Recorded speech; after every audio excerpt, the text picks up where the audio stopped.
money. They moved more production out of the country. That's very expensive to move your production out of California or Arizona or New Jersey and move it into Asia, Africa, or Latin America. So they took their wealth from American workers and rewarded them by moving the jobs out of the country, make even more money. Here's a statistic for you to think about. Many of you know, by looking at the labels on the clothing you're now wearing, that there's an important country in the world called China, which is where all that comes from. You know that. If I were allowed to, and it wouldn't cause problems, I'd ask at this moment for a little show and tell kind of experience. I'd ask all of you to take all your clothes off, bring them to the, I knew you'd like this one, and you come to the front of the room. It's just a hypothetical, I'm not going to say it. You come to the front of the room, and in one pile, put all those clothes you've taken off that say made in China, and in the other pile, those made in the United States. You all know, one pile, the one in China, would be very tall, and the other pile, you wouldn't see. So you think of those, and the newspapers refer to these as Chinese import, goods from China. They are indeed goods that were produced in China. 60% of the goods in the United States from China are produced in American subsidiaries located in that country. So the next time you talk about Chinese goods, just remember, they were made in China, yes. They were made by Chinese workers, yes. But they were made by American companies located there employing those Chinese workers, who went there starting in the 1970s because you were so kind as to accept the world of flat wages, giving them the money to move the jobs away so that neither you nor your children would have any. At this moment, if I had a little device, I'd play the national anthem. But I won't, in the interest of time. What else did corporations do? If you get the next two, you'll understand even more about our country's history. The first thing to think about, and the next item that the corporations did with all the money they were making, is to ask yourself the question that might have flitted through your mind a few moments ago when I told you how American workers were desperate and borrowing. The question that might have flitted through your mind is, who lent them the money? Where did the money come from that Americans borrowed? And now you're going to learn. When corporations suddenly have an explosion in their profits, they do with that money what you would. They put it in the bank account. They put it in the bank. Now, if you know how a bank works, it works like this. It takes money that the depositor puts in it, and it lends that money out to somebody else, and it makes the difference between what it charges the people who borrow from the bank versus what it pays to the people who deposit the money in the bank. That's all a bank is. So when banks get big new deposits, they're looking for people to lend it to. So that's when they discovered you, the American working class, with your desperate hunger and your willingness to have a credit card that costs you 17, 18% a year. So the corporations took their profits and put them in the bank, which lent them to the workers. Let's put that together. Over the first 150 years of our nation, workers got more and more money each year from the employer because they were working harder and better. But in the last 30 years, employers no longer paid higher wages, even though the workers were working harder and better. Instead of paying higher wages, the employer lent the money to the workers, who then have to pay it back with interest.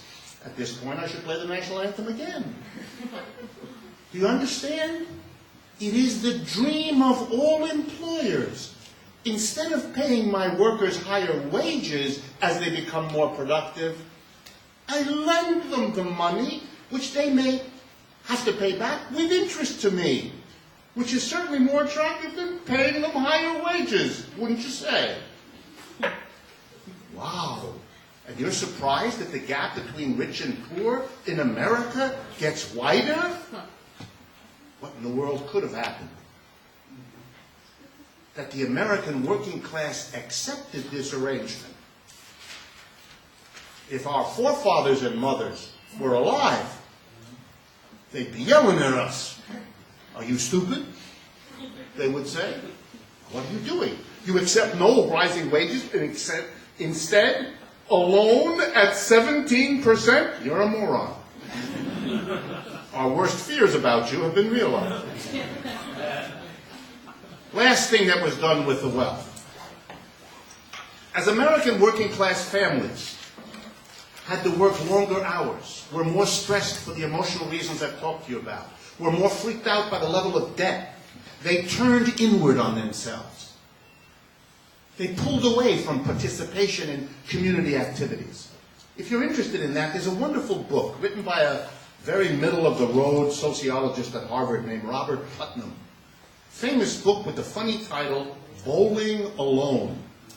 And it's a little survey, nice job he does in this book, available in paperback, in which he shows how since the 1970s, Americans stopped participating in bowling leagues, that's where the title comes from, but also in all kinds of civic activities. The one I'm interested in, and I hope you are too, is that American workers stopped participating in politics. Our political system changed from one built on machines in urban areas where there were people who participated. Not always in the best way, I understand, but there was mass participation. Nowadays, our politics is all about television and lobbyists. But that's not because we as Americans lost our way. It's because the working class of Americans lost the time and the space to be involved. And after not being involved for a time, they stopped paying attention. We now know that. Half of them don't vote at all, and a large part of those who do vote do it in a way where they don't bother to learn very much about what the issues are, what the alternatives are. But that's not because we're uneducated or stupid or anything else. It's we're exhausted by the rest of what's happening in our lives. But as the workers withdrew from politics, the employers discovered a very nice use for all the money. They could move into politics to fill the vacuum left when the working class withdrew. So in they came with the contributions to the candidates, in they came with the vast funds for armies of lobbyists in the state capitals in Washington to make sure the laws did what they needed. The working class discovered that the politicians don't care what we think. That's right, because you're not paying any attention and you're not involved. But you do have to do what those people with the money want you to do, because if you don't, they'll give that money to your competitor and you'll lose. You ever wonder why in the last 20 years, poll after poll, the majority of Americans want X, but the people in power do Y? Majority of Americans don't want to be in Iraq. We're in Iraq. Majority of Americans don't want to be in Afghanistan. We're in Afghanistan. Majority of Americans don't want this, that, and the other thing. We have it anyway. Why? Because the money moved in when the masses moved out. Our politics didn't move to the right in the United States. Didn't at all. The political complexion of our people hasn't changed very much. But the participation of one large group shrank, and the invasion of the other much smaller group mushroomed. And we've lived the political life as a result. Last thing. Every time profits go wild for employers, remember what happens. The employer gets a lot of the money, and basically the company holds on to a portion of it, and the other portion is paid to the shareholders. The people who own the company, own the stocks in the company. Just a little reminder for those of you who don't know, 1% of American shareholders own 75% of the shares. So to say that the money goes to the shareholders says that the money goes to a very small number of people. Now, over the last period of time, when suddenly there's a wild pot of money in the hands of a relatively small number of people, things go crazy. That's been true of every capitalist economy for the last 300 years in every country on earth. So we don't accept, not an exemption from that.